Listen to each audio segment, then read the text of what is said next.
It began with silence, not the peaceful kind that settles over the savannah at dawn, but the eerie, unnatural silence that makes the hair on the back of your neck rise. No birds, no insects, no distant calls of hyenas or whoops of baboons, just stillness, heavy and expectant, and then the attack. A patrol vehicle, idling near the edge of Sector 9, was flipped like a toy. The Rangers barely had time to scream. By the time backup arrived, one man was unconscious, another bleeding heavily from his side, and the Lions gone. Not retreating in fear, not scavenging, gone like ghosts. The incidents didn't stop there. Over the course of 3 weeks, there were 4 more attacks, each more brazen than the last. They weren't random. These Lions didn't charge tourists, didn't stalk game, didn't even go after livestock. They focused on Rangers, men and women in uniform. It was as if they knew who had hurt them, as if they were sending a message. Locals began whispering stories. 5 Lions, always together, always vanishing before anyone could lay eyes on them clearly. A massive male with a torn face, a female limping on one paw. They seemed to move like shadows, appearing only to strike and then dissolve into the tall grass. Rangers who had patrolled for decades swore they'd never seen anything like it. Some refused to return to the field. Others double-checked their rifles every 15 minutes. And in the administrative offices at the top of the reserve, decisions began to shift from conservation to containment. They called them the Ghost Pride. The name wasn't official, but it spread like fire among the field teams, in local village bars, across radios, and whispered nighttime calls. Ghosts, not because they were dead, but because they were no longer truly living lions. Not in the natural sense. Something had broken them. The scars on their bodies weren't from hunting prey. They were man-made, wire snares, buckshot, tranquilizer darts that had left burns and welts. The Pride, once part of the peaceful Kipio group, had vanished from satellite tracking 7 months earlier, then reappeared as something else entirely. Smarter, meaner, calculating. Scar, the male with the slashed face, seemed to lead them with battlefield precision. His ambushes were strategic. Vehicles forced into tight corners, paths blocked, routes predicted. This wasn't animal instinct. It was something that looked a lot more like retribution. The final straw came when Senior Ranger Mbeki, a man who had spent 30 years protecting the wildlife of the Serengeti, was pulled from his overturned truck with 2 broken ribs, a collapsed lung, and claw marks across his chest. He survived, barely, but his words chilled everyone who heard them.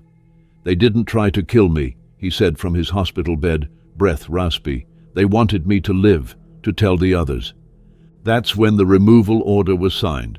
For the first time in over a decade, the Tanzanian Wildlife Authority authorized the lethal removal of an entire lion pride.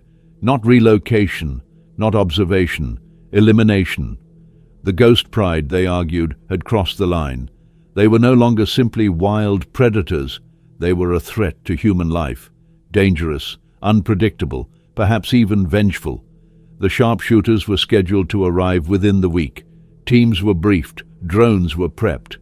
And somewhere out there, in the parched eastern sector of the reserve, 5 lions moved as one, unaware, or perhaps perfectly aware of what was coming.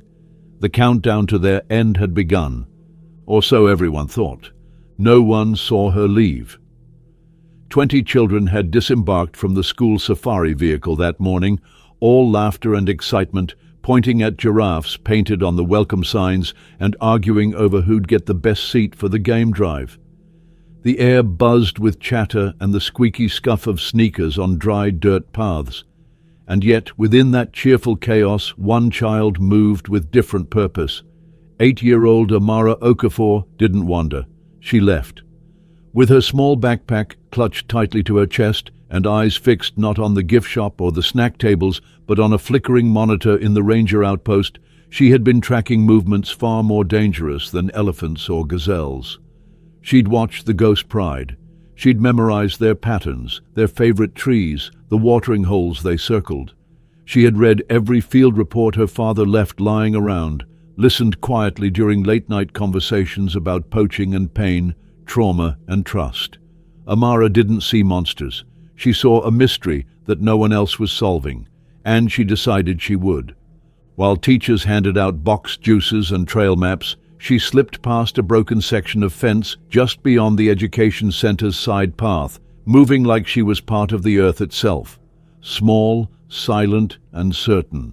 No fear, no second thoughts, just the rhythm of her breath and the thump of her heart as she followed the hand-drawn map tucked inside her notebook, a path she'd traced in pencil and memorized in her bones. By the time the missing child alert was called in, Amara was already 2 kilometers away, crouched in tall grass, checking wind direction with the simple flick of a finger and a torn scrap of fabric. She wasn't running, she wasn't hiding, she was heading straight toward them. She walked for over an hour, sometimes crawling on hands and knees when the landscape left her too exposed. The ground was cracked and dry, the trees twisted into skeletal shapes, branches gnarled like fingers reaching for relief. The air was hot but still. And then, as she crested a small rise near the base of an ancient baobab tree, she saw them, not in a cage, not on a screen. There they were, 5 lions, sprawled across a patch of shaded ground, lean bodies rising and falling with the rhythm of survival. Scar, the massive male, sat upright, his golden mane dulled by dust and exhaustion, but his eyes burned with awareness. Amara didn't scream, didn't flinch. She stopped 20 meters away and waited. Her pulse hammered in her ears, but her body stayed still. She removed her backpack slowly and placed it on the ground. Then she took a step forward, then another. At 10 meters, Scar stood. It was like watching thunder rise. Muscles rippled. The pride stirred behind him. Nala limped to her feet, her infected paw trembling.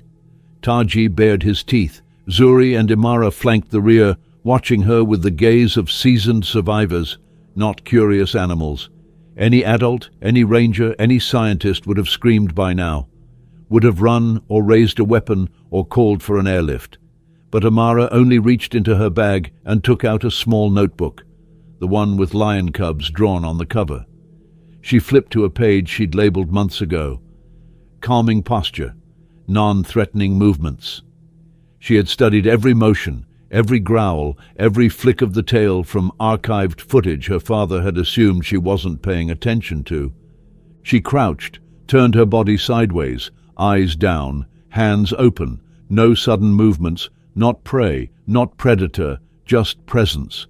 And then she made a sound. Not words, not anything human. It was a breath, a soft, rhythmic exhalation through her nose, copied from hours of observation. A greeting sound, one cubs make when approaching pride elders. The pride froze. Scar tilted his massive head. The dry wind swirled a puff of dust between them. And he didn't charge. Instead, he took one step forward, then another. Behind him, the others held their ground, alert but not hostile. Scar stopped just meters from the girl and stared. A full minute passed in silence, but it didn't feel still. It felt alive, like something ancient had stirred, like the world was deciding whether to break apart or come together. And in that breathless moment, Amara looked up, just once, just long enough to meet the eyes of the lion whose pride had terrified an entire region. She didn't speak. She didn't need to. Because for the first time since the ghost pride had turned rogue, someone didn't see them as monsters. Someone saw them as broken. And Scar blinked. Not an attack, not a snarl, just the slow blink of a predator who no longer felt the need to prove his power. It was the beginning of something no one could have predicted. And it was far from over. Long before they were feared, before the word rogue was whispered like a curse, these lions had names, bonds, territory, peace.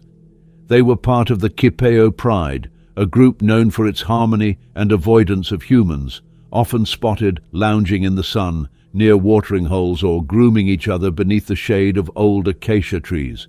For years, they lived without conflict, their movements predictable, their hunting efficient, their presence a reminder of the wild's balance. But that world was gone now, burned away by drought, cut apart by snares, poisoned by fear and pain, until what remained were not monsters, but memories wrapped in fur and muscle and silent rage. The shift began with hunger. An unrelenting drought gripped the Serengeti with claws of dust and heat. Water holes vanished. Prey migrated. Grass turned brittle and brown. Every step meant searching. Every hunt became riskier, more desperate. And when a pride starts missing kills, when ribs show through golden coats and bones start breaking down muscle, the wild turns from home to battlefield. The ghost pride, back then, just 5 lions struggling to survive, started pushing further into the edges of their territory. That's when they met the first trap. Scar wasn't always scarred. His injury came from a poacher's snare, coiled metal hidden in grass, meant for antelope or zebra. Instead, it caught him mid-stride, locking around his paw and biting into flesh. He fought, thrashed, bit at the ground. Hours passed.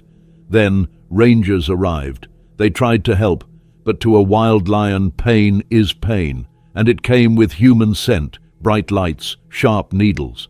The tranquilizer took too long. Scar remembered the fear, the sting, the burn as they worked to remove the wire. He limped for weeks, and in his mind, human hands didn't heal. They hurt. The others suffered too. Nala stepped on a rusted spike left from illegal fencing. Infection bloomed, spreading up her leg. Zuri was nearly blinded by poisoned bait meant for hyenas. And Taji, young, full of promise, was driven back twice from watering holes by armed cattle herders defending their livestock. The pride's world was shrinking. Every corner they turned, there was fire or metal or thunder from trucks that chased them off. They stopped seeing humans as background noise. They started seeing them as predators, and humans, as always, misread the signs. When the first ranger vehicle was surrounded, it was called a fluke, a bad decision to drive too close to a known den site. When the second was flipped and its tires shredded by claws, the explanations grew thinner.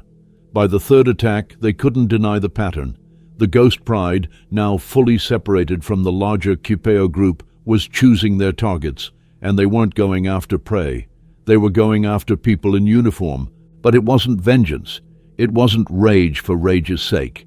It was survival, sharpened into something smarter, colder, more precise. The lions didn't charge at random. They didn't kill and consume. They drove off intruders, delivered warning blows, disappeared before blood dried. It was tactical, defensive, and yet, in the eyes of policymakers and international news outlets, nuance didn't matter. All they saw were teeth, claws, and terror. No one noticed the patterns hidden beneath the violence, that the pride never attacked tourists, that they never crossed into villages, that every incident involved vehicles, uniforms, or locations where past trauma had occurred. The reserve scientists tried to raise the alarm. One biologist presented data showing how every ambush site aligned with previous conservation efforts involving tranquilization or tagging. He was told the evidence was inconclusive. Officials couldn't afford the optics. Too much money was tied to tourism. Too many headlines had already been written. Behind the scenes, the truth was clear. These lions were reacting to pain, conditioned responses, trauma responses, but in a system that measures danger in insurance claims and headlines, behavior rooted in suffering still led to the same place, an execution order. Only Amara saw what others missed. She hadn't studied trauma theory, she didn't write reports or attend briefings, but she listened. She paid attention to more than just facts. She watched footage over and over, scarred paws dragging through dirt, tails twitching not in aggression but anxiety. She read her father's reports and circled phrases no one else thought important. Flinched at engine sound, delayed response to tranquilizer, avoided eye contact. She wrote her own conclusions in the back pages of her notebook. They're not mad, they're scared, they remember what people did, and they think it's going to happen again. Pain had shaped them, not just physical pain, but the emotional echo of it. And in lions, memory doesn't come as thought. It comes as instinct, a movement, a growl, a choice. When you've been hurt in one place, you avoid it. When you've been hurt by one thing, you fear it. When the source of your pain keeps coming back, eventually, you strike first. The ghost pride wasn't born from rage. It was carved from neglect, from silence, from the assumption that because they're animals, they don't feel fear the same way we do. But Amara knew better. She looked into their eyes and didn't see madness. She saw beings that had been failed, not once, not by one person, but by a system built to protect them, that had accidentally taught them to expect pain with every encounter. And that's why, when she stood before Scar that day, small, calm, without fear, he didn't see another threat.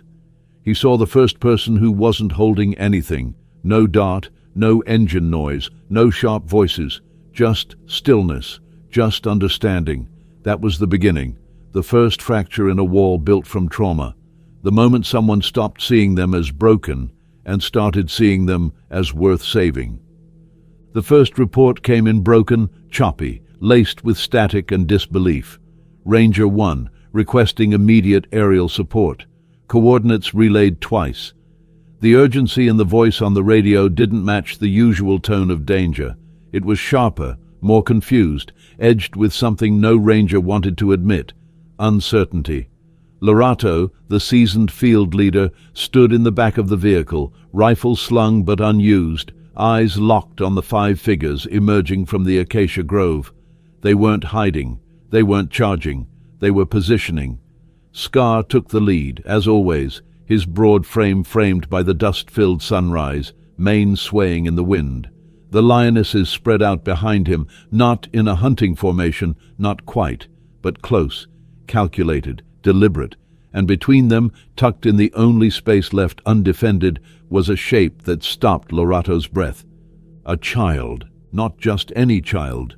Amara Okafor, standing still as stone, her small frame dwarfed by the giants surrounding her. She wasn't crying. She wasn't running.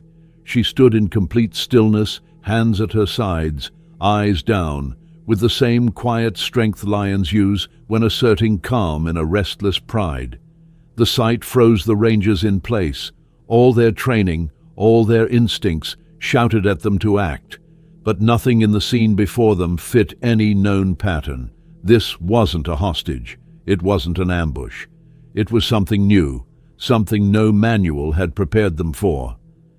In the control room, chaos swelled.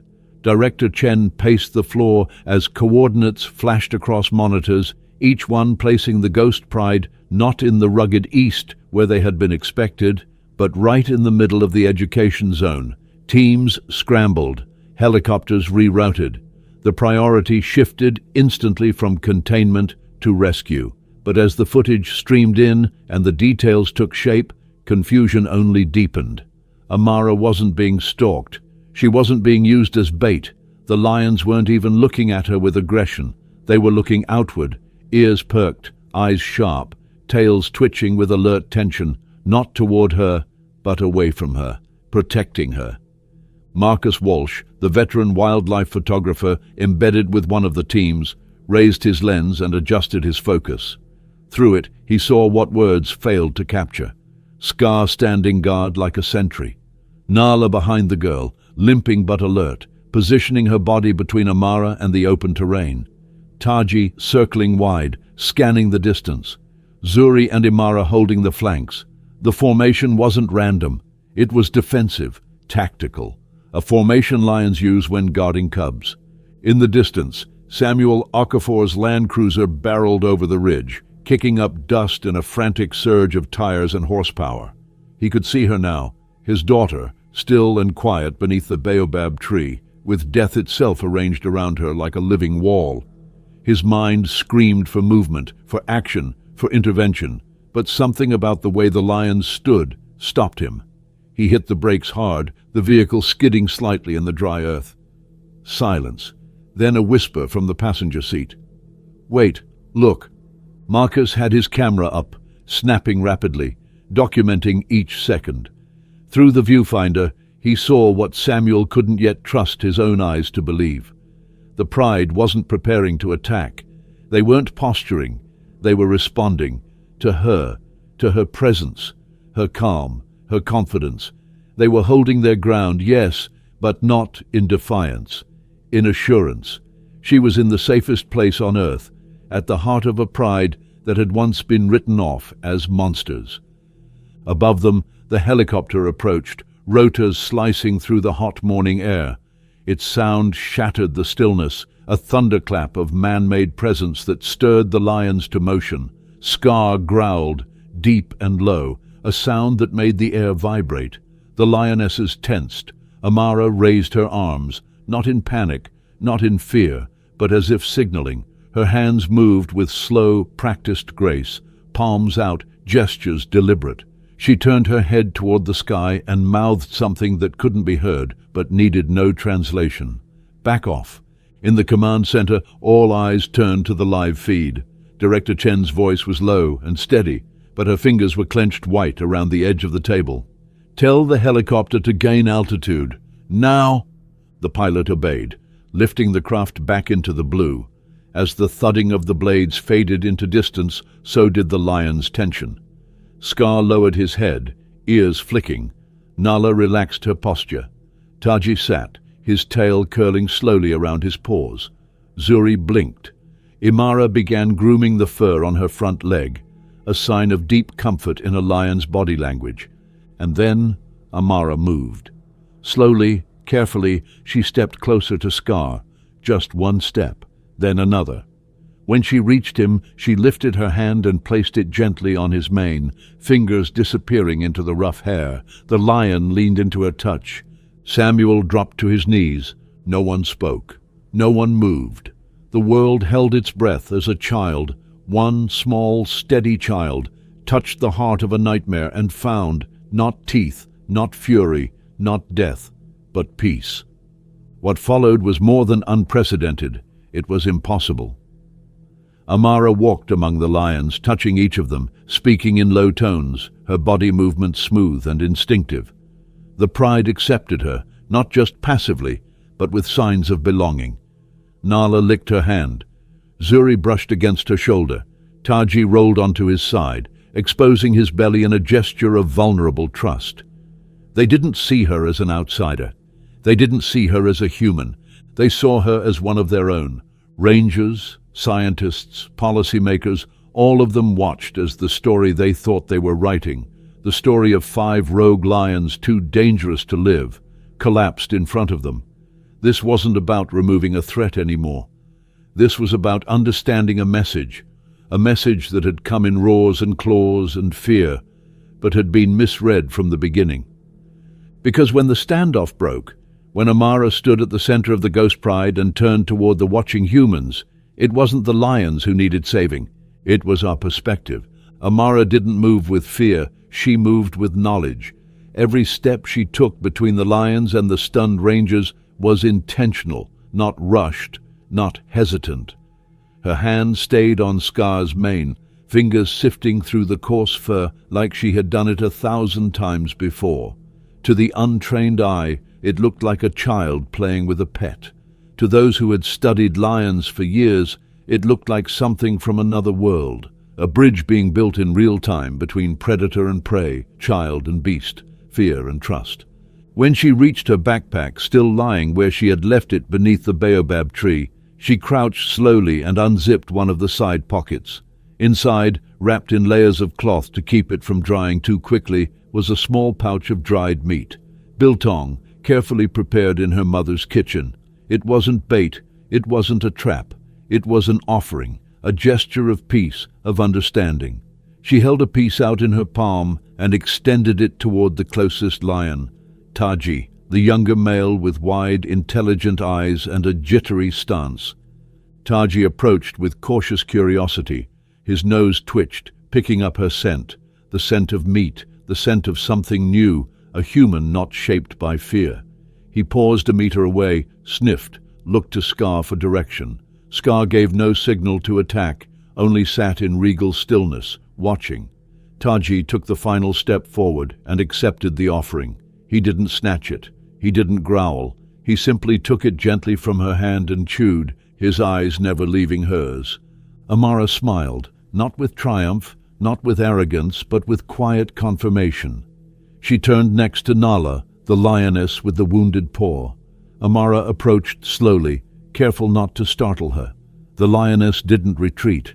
She lifted her paw slightly, as if showing the injury. Amara knelt before her, speaking in a soft rhythm, a cadence borrowed from nature itself.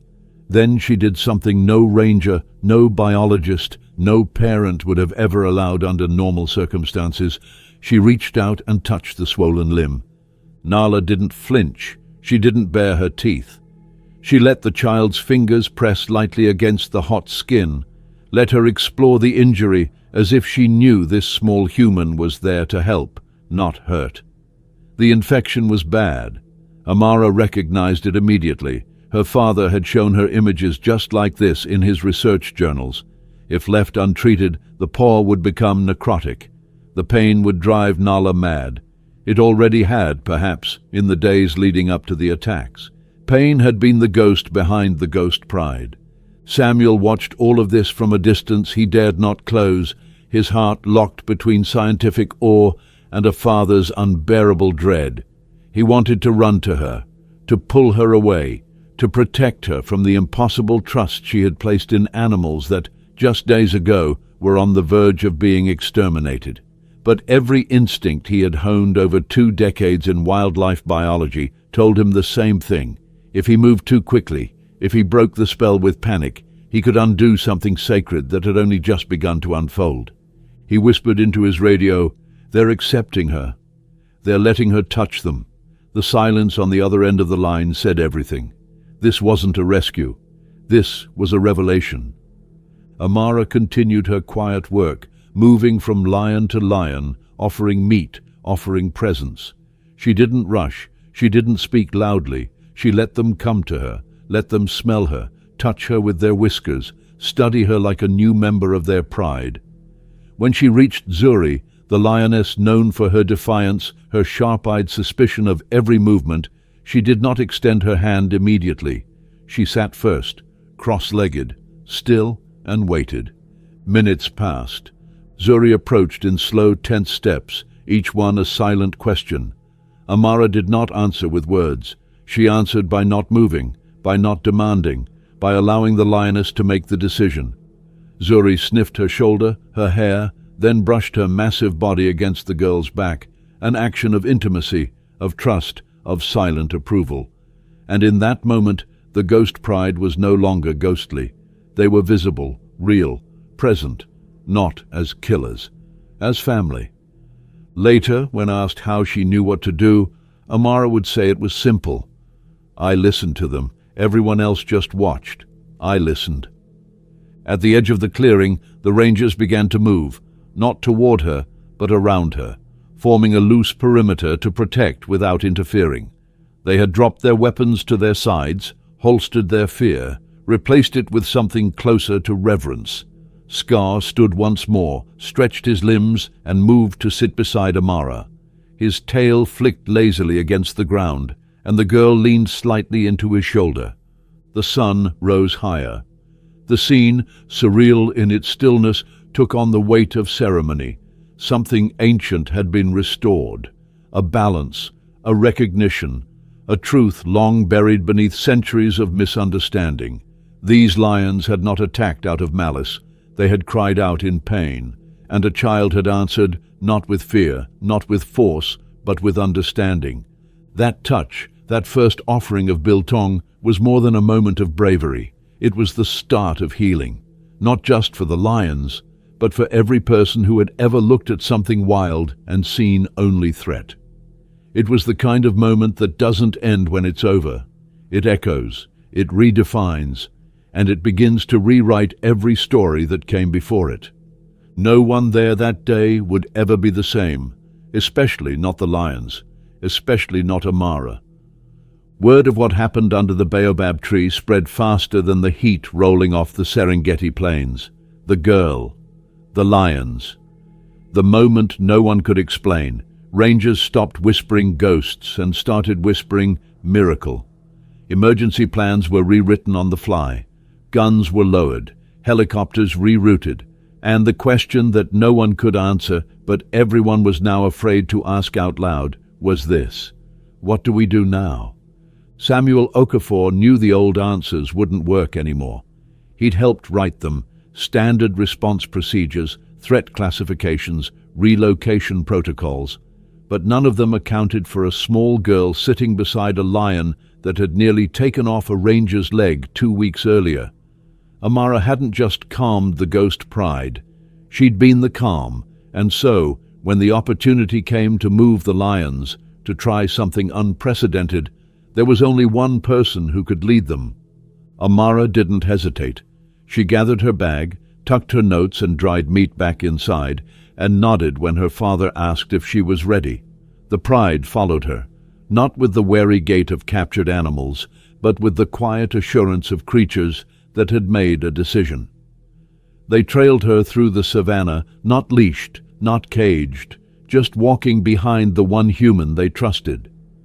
When the modified transport crates arrived near the edge of the education zone, the lions hesitated. They remembered crates.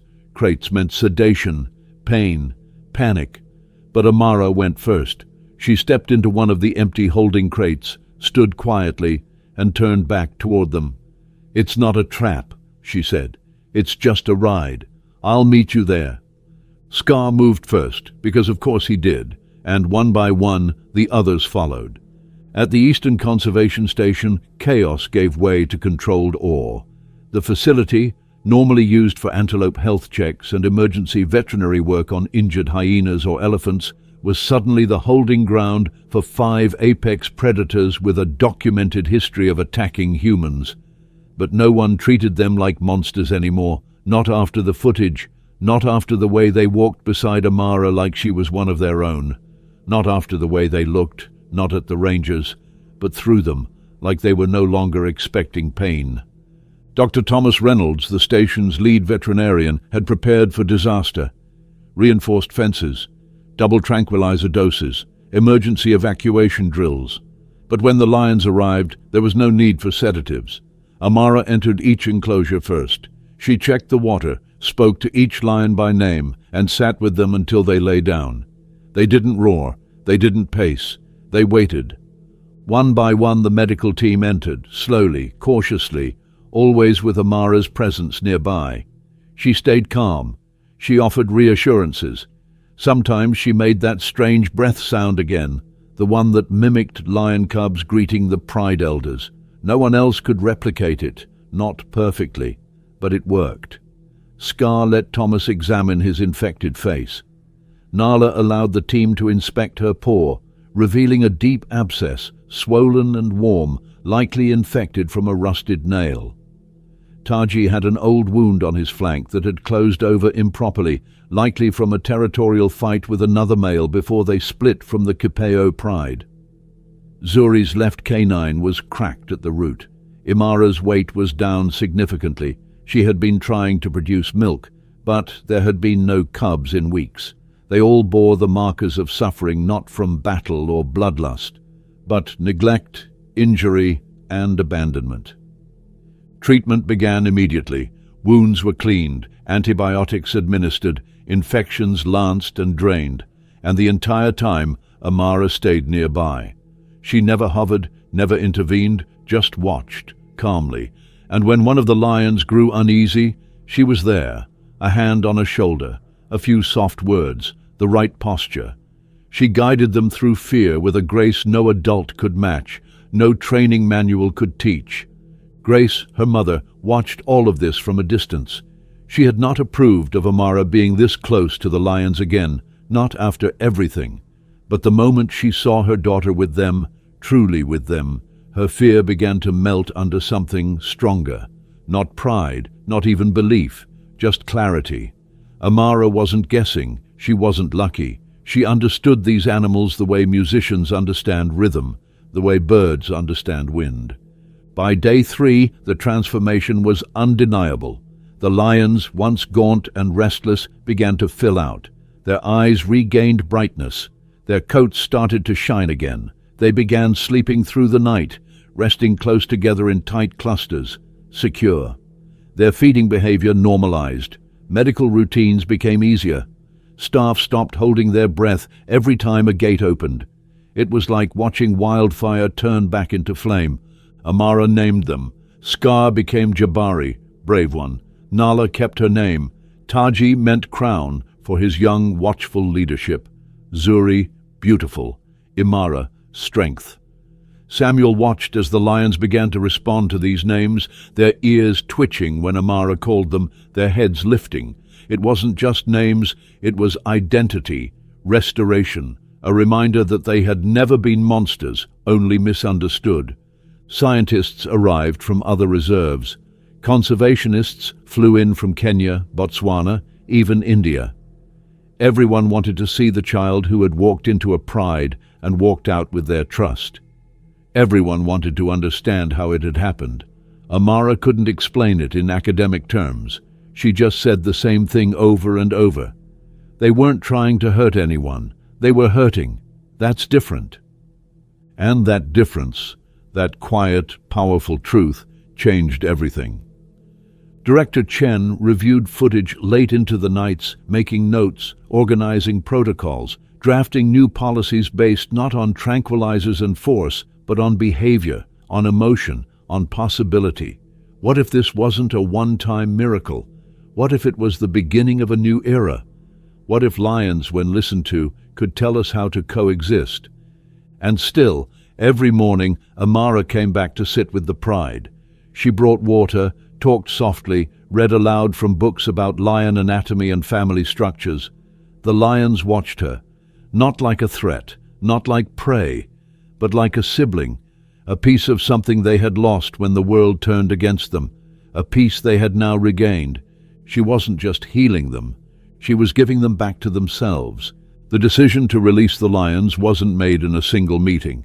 It unfolded slowly, cautiously, through long nights filled with debate and hesitant agreement. No one wanted to say it out loud at first. What if they attacked again? What if the calm was temporary? What if the trust they had placed in a child didn't extend to the world beyond her presence? But there was no denying the evidence. Every chart, every data point, every behavioral log pointed in the same direction. These lions weren't acting like threats anymore. They were behaving like what they truly were, wounded creatures that had been given the space to heal. And now they were ready to go home. Home wasn't the conservation station. It wasn't the reinforced enclosures or the daily feedings. It wasn't even the safety of human care. Home was out there, where the grass had begun to grow green again, where the seasonal watering holes were filling with fresh rain, where wildebeest had started migrating back in their thousands. The drought that had starved the land and driven prey into the wind was finally breaking. And with it came the question, could the ghost pride, Jabari, Nala, Taji, Zuri, and Imara, return to the wild without losing the fragile peace they had discovered? Dr. Bennett spearheaded the strategy. A phased reintroduction, carefully mapped, strictly observed, no sudden changes, no assumptions. The plan was to begin with a series of habituation visits, controlled entries into the lion's old territory with monitoring teams positioned along key observation points. Each lion would wear a satellite collar, modified for comfort, transmitting data on heart rate, movement, proximity to known human routes. Observation posts were established with tranquilizer equipment on standby, not to control, but to intervene only if absolutely necessary. Amara was the constant, the heart of the plan. She would lead them during each visit, not as a guide, but as a familiar anchor. The lions moved with her like she was a compass, following not just her steps, but her confidence, her stillness. Each morning, before they left the station, she would kneel beside Jabari and speak to him softly, repeating the names of each lion, reminding them that they were together, that they were safe. Her voice was their signal, her presence their reassurance. No one else could replicate it, not exactly. The first visit was the most delicate. The trucks rolled out just after sunrise, with staff positioned at safe vantage points and drones in the air to document the pride's response. The moment the transport doors opened, a wave of stillness swept through the land. The lions emerged cautiously, sniffing the air, their paws sinking slightly into moist soil softened by the recent rains. Taji was the first to step fully into the open. He raised his head, catching the wind, tasting it. Zuri followed, her gaze alert but calm. Imara and Nala took longer, pausing at the edge of the truck ramp, ears flicking. Jabari emerged last, as always, scanning the horizon, before moving forward with the slow, powerful grace of a lion that had nothing left to prove. Amara didn't say a word. She didn't need to. She simply started walking, slowly, confidently, toward the ridge that overlooked their former watering hole.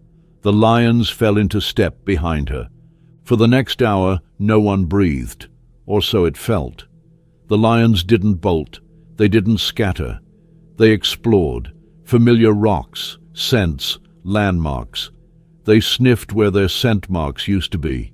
They rubbed their bodies along the trees, reclaiming territory without a roar, without a fight. Nala rolled in the grass like a cub, pawing at tufts of green.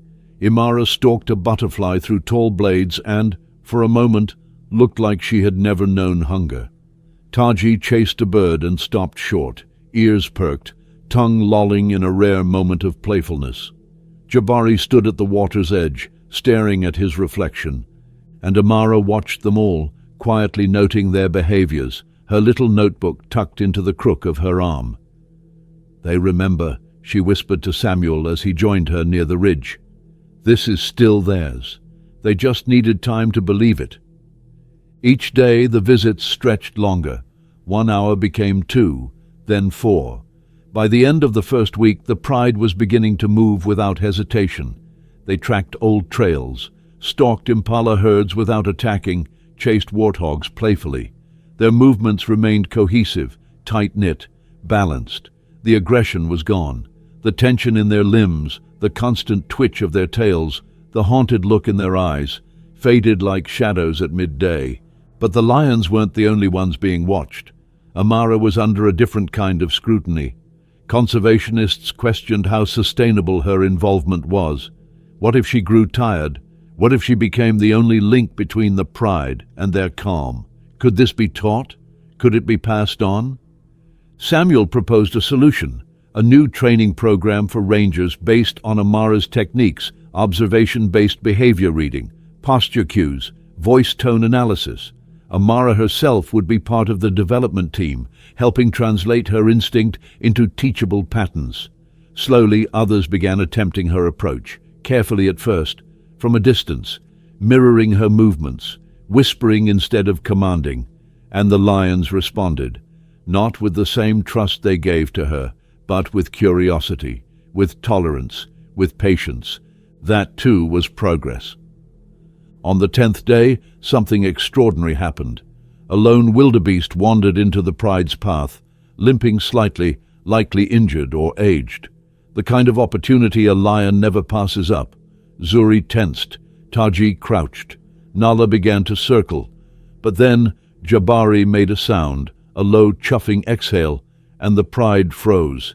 They watched the wildebeest limp away, then turned back toward the watering hole. Amara, standing just meters away, smiled. "They're not hunting," she said. "They're not ready yet, but they're choosing." That was the breakthrough no one expected. Not just physical rehabilitation, but emotional intelligence, self-control, a kind of dignity returning to the pride. Back at the station, data confirmed what eyes already saw.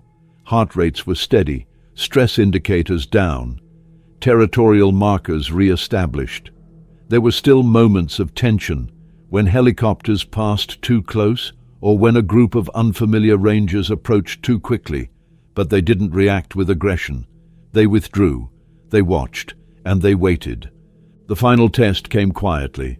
No fanfare, no speeches.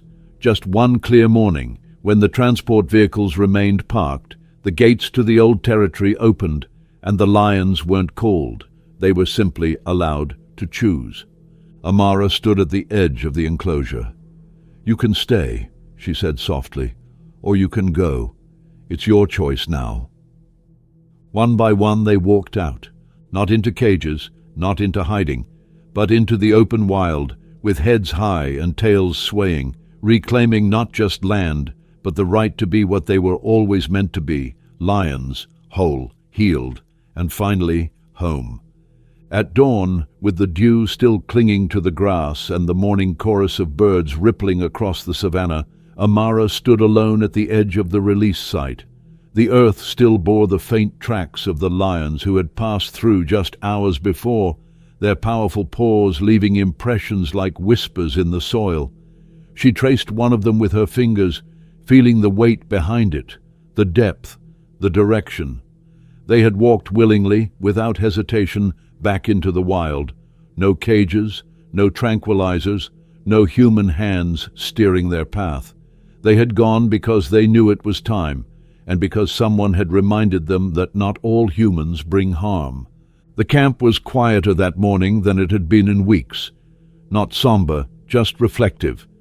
The air felt lighter, as if the ground itself had exhaled after holding its breath for too long. Around the breakfast tables, rangers who once spoke of problem predators now spoke of behavior patterns and migration shifts.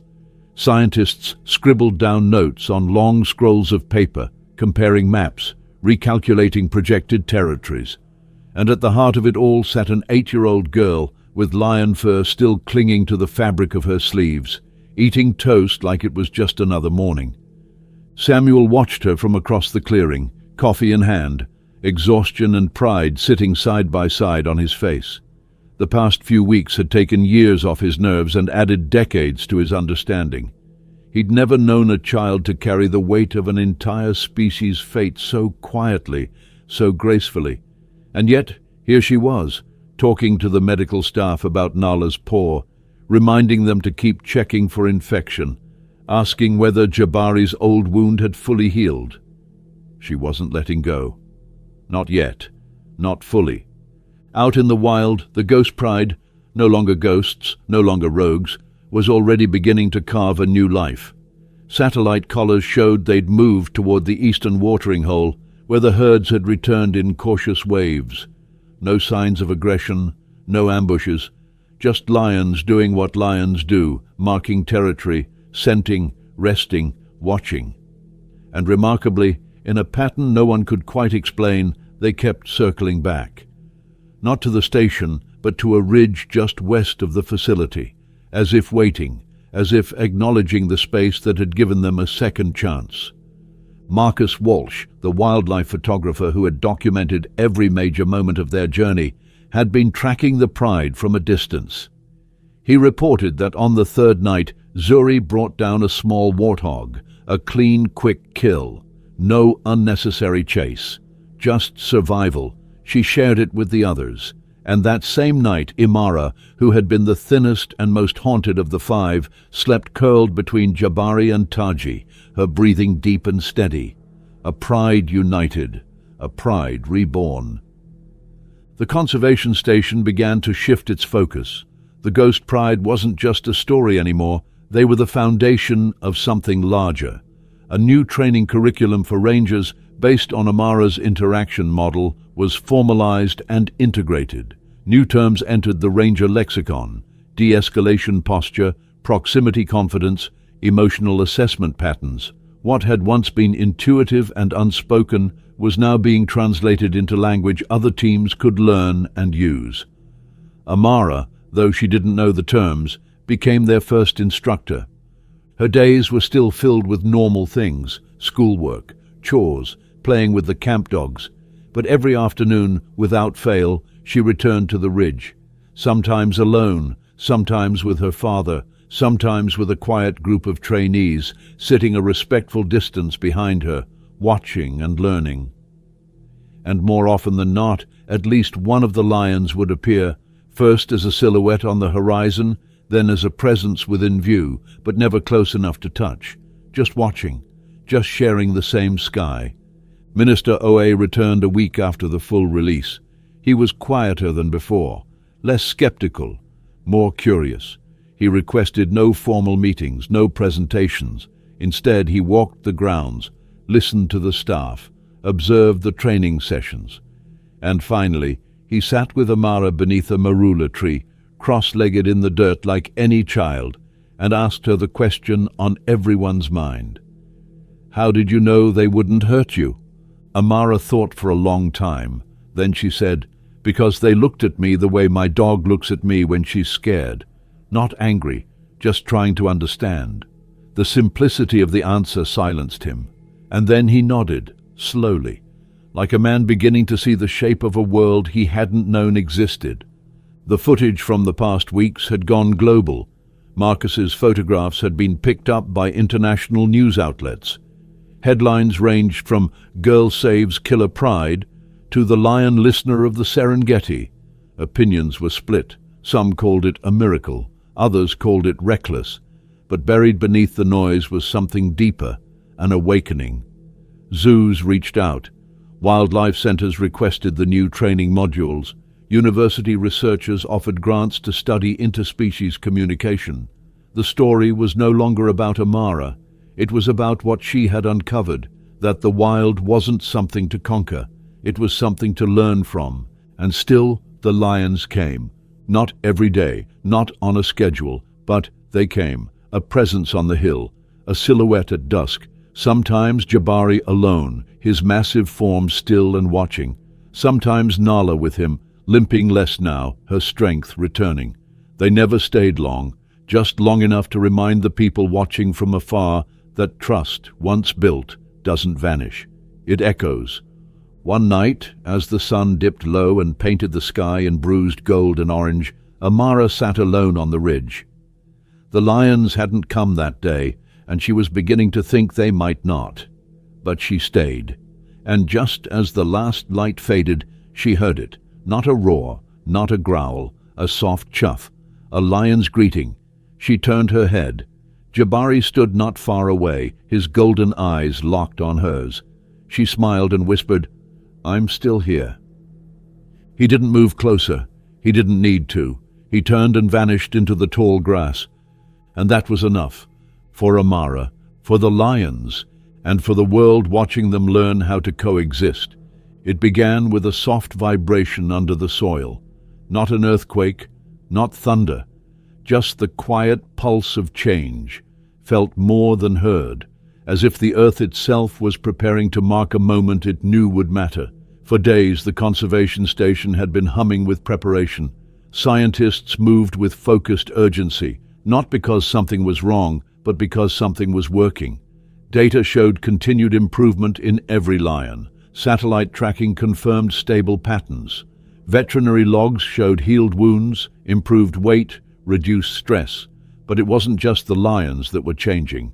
It was the people, the rangers, the staff, even the visitors. The term ghost pride had all but vanished from daily use, replaced by something far more grounded and far more true, Jabari's pride, a name that carried memory, honor, and rebirth. The pride had been successfully living in their territory for nearly a month now. No attacks, no aggressive displays, no late-night calls from terrified farmers. Rangers who once drove with weapons at the ready now carried field journals instead, tracking the lions' behavior from a respectful distance. And the training program built from Amara's methods had already been implemented in 2 neighboring reserves. Early results were promising. Still, the question loomed, what happens next? That question took on new weight when a delegation from the International Conservation Federation arrived. 4 experts from 3 continents, flown in to assess whether what had unfolded here could be replicated elsewhere. The visit wasn't about sentiment, it was about science, policy, precedent, and pressure. Because if they determined that this was a fluke, a child's luck, an anomaly born of desperation, then the funding, the support, and the global spotlight would vanish as quickly as it came. Amara didn't attend the first round of briefings. She wasn't invited, not officially. Instead, she stayed where she always did, near the ridge, observing the lions from afar. Some days they came into view, some days they didn't. But she always showed up. She believed they knew that her presence was like a stone dropped into still water, its effects radiating in ways she didn't need to see to trust. It wasn't about proximity, It was about presence. The delegation moved through the facility in tailored khakis and clipped accents. They spoke in cautious tones, asking sharp questions, scribbling endless notes. One of them, Maria Gonzalez, a renowned predator ecologist from Chile, asked to review all behavioral footage dating back to the first day of Amara's contact with the Pride. She watched hours of silent video, a small girl stepping into a circle of predators, a lion pressing his scarred face into her palm, a Pride shifting posture around her like she was one of their own. At first, Maria watched with the skepticism of someone who had seen too many staged breakthroughs used to justify poor science. But slowly, her expression changed. She stopped the footage repeatedly, rewound, rewatched. She turned to Dr. Bennett. "This girl is doing something we haven't been able to replicate in decades of rehabilitation work. She's not just surviving their presence, she's changing it." By the third day, the delegation requested to observe the lions in the wild. It was a delicate ask. The team debated whether to allow it. They couldn't guarantee safety. They couldn't control the lions' reactions. But in the end, it was Amara who made the decision. "Let them see," she said, "but not up close, from where the lions feel safe." Her terms were simple: observation only, no interference, and no approach unless the lions initiated it. They met at the ridge before sunrise, the sky still dark and heavy with promise. Amara walked ahead, a small figure outlined against a landscape still waking up. Behind her, the delegation followed, along with Samuel Doctor, Bennett, and a carefully selected ranger escort. They set up at the observation point, scanning the savannah for signs of movement. And then, as the light tipped over the horizon, they appeared. First Taji, cutting across the plain with an effortless stride, his youthful energy tempered by watchfulness. Then Zuri and Imara, shoulder to shoulder, moving like twin shadows.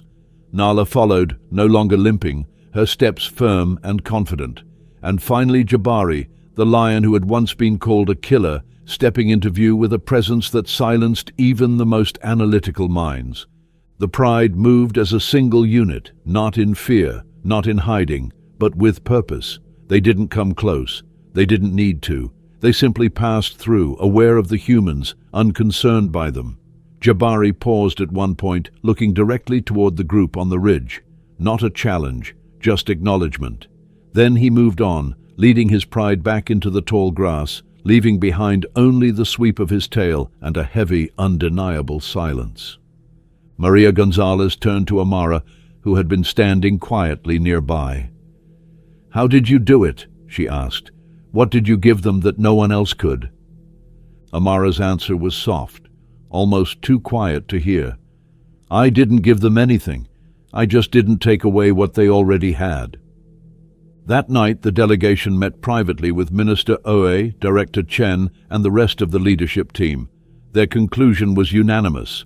This was not a miracle. This was a model, a framework for predator rehabilitation that required a new kind of thinking, a blending of science and empathy, of observation and intuition. And it started here, with this Pride, with this child, with this truth. That communication doesn't always come in words, and that healing often begins not with control, but with understanding. As the meeting broke, Samuel found Amara at the edge of the garden, staring at the stars. "They're going to write about you," he said gently. "Your name's going to be in studies, in textbooks, maybe even statues someday." She didn't look away from the sky. "I don't want statues." "What do you want?" "For the lions to not need rescuing next time." And in that moment, her father realized what they had all been missing. This hadn't been about saving a Pride. It had been about changing the world they were forced to survive in, and that change, at last, had begun. The sun broke gently across the Serengeti, casting its golden light over a landscape forever changed. Where once there had been tension and territorial war between man and predator, now there was cautious cooperation, and, in its heart, a thread of something far more rare: mutual trust. On this morning, the final stage of a journey that had begun with a single step. An 8-year-old girl walking into a pride of lions was about to unfold. But this wasn't a conclusion. It was the beginning of something even larger, because Amara and the pride she had walked beside had ignited a global conversation. From every corner of the world, requests poured in.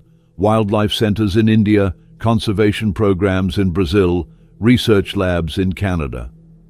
Everyone wanted to learn how 5 so-called rogue lions had not only been spared, but had returned to the wild with their instincts intact and their aggression replaced with balance. Everyone wanted to know how one child had done what no tranquilizer, no cage, no years of field experience could do. And Amara, in her quiet way, didn't claim to have an answer. She said the same thing every time someone asked. I listened, I watched. I didn't try to make them like us. I tried to understand what they already were. Back at the ridge, now unofficially known as Amara's Hill, a group of trainees gathered for the first formal course of what would soon become the reserve's official predator empathy program. Designed in collaboration with Amara, Dr. Bennett, and a panel of ecologists from around the globe, it focused not on command and control, but on observation, stillness, emotional regulation, and the subtleties of animal language. This was no gimmick. This was science evolving, guided by the instincts of a girl who had refused to see fear as the whole story. Amara stood at the front, not with a lectern or pointer, but with a lion's whisker tucked behind her ear, a gift found naturally from Jabari during one of his quiet visits to the edge of the territory. She taught using drawings, gestures, and reenactments of posture and sound. She didn't speak much, but when she did, every word landed with the weight of lived truth. If you walk into their world like you own it, she told the class, they'll show you why you don't. If you walk in like you're a guest, they might just let you stay. Meanwhile, the pride continued to thrive. Their territory, once marred by drought and the shadows of human intrusion, had begun to recover with the rains. Green stretched across hills that had been dry and lifeless just weeks before. Prey returned in greater numbers. Jabari and Taji hunted in coordinated silence, their bond strong, sharpened by the struggle they had overcome. Nala, once limping and gaunt, now stalked with confidence. Her paw had healed completely. Imara and Zuri remained inseparable, often seen grooming each other in the shade of the baobab trees. Their roles in the pride were clear, their place in the ecosystem re-established. And though they had been released fully, they never vanished. Every few days they'd reappear near the conservation boundary, not out of dependency, but, it seemed, out of memory, out of connection. Jabari would sit quietly, sometimes for hours, just at the edge of view, never crossing the invisible line, never advancing, just watching. And when Amara came to sit beneath her favorite tree, reading from her wildlife books or sketching in her journal, he'd remain until the sun set, then disappear back into the bush without a sound. News media continued to circle the story, but the reserve stood firm in their message. This wasn't a fairy tale. It wasn't a miracle. It wasn't about a lion whisperer. It was about what happened when humans stopped treating fear as the only language and started to listen differently, to read cues, to acknowledge trauma, to engage not from dominance, but from empathy. The narrative became less about one girl and more about what she represented. The possibility of rewriting how the world interacts with wild predators. Amara's life slowly returned to a semblance of routine, but it was a new kind of normal. She still went to school, still helped her mother with meals, still bickered with the camp dogs and traded jokes with the rangers. But she also sat in on research meetings, contributed her notes to doctoral candidates, gave feedback on environmental education curricula being piloted in neighboring countries. Samuel and Grace ensured she was never exploited, that her voice was protected, and that she was treated not as a myth, but as a mentor in the making. One afternoon, as clouds rolled over the horizon and the scent of fresh rain drifted in, Minister Oe returned to the reserve, this time not with questions, but with plans. He'd secured funding for a new research and education complex, one dedicated not just to predator study, but to interspecies connection. It would bear a name chosen by the girl who had inspired it, the Jabari Center for Wild Understanding, a place where scientists and students alike could come to learn not just how to track lions or predict their movements, but how to recognize their stories, their pain, their strength. The groundbreaking ceremony was simple. A stone was placed beneath a tree, etched with the words, "Trust begins where fear ends." Amara placed her hand on the stone, her fingers tracing each letter as the sky above finally opened and let the rain fall. In the months that followed, the pride began to shift again, not away from humans, but deeper into their land, reclaiming long-abandoned paths. They encountered other lions, old rivals, potential mates. Their pride expanded naturally, cautiously, just as their trust had. And one day, trackers noted a sound they hadn't heard in years, a chorus of tiny mewling cubs buried in the long grass of a shaded knoll. Imara, once gaunt and mourning, had become a mother again. The circle had closed. The story, once soaked in fear and violence, had rewritten itself with new words: forgiveness, healing, coexistence. And at the center of it was not power or control, but something much simpler. A girl who had knelt in the grass looked a lion in the eye and said without words, "I see you, and I'm not afraid." And because she had seen them not as monsters, but as beings in pain, they had responded not with teeth, but with trust. In that space, between the human and the wild, something new had been born, something enduring, something that would echo through every reserve, every sanctuary, every decision made not from fear, but from understanding. And out in the savannah, as the clouds passed and the stars began to emerge, 5 lions moved through the tall grass, like a living testament to what can happen when we choose to listen, when we choose not to dominate, but to learn. They were no longer the ghost pride. They were home, they were whole, and they were never alone again.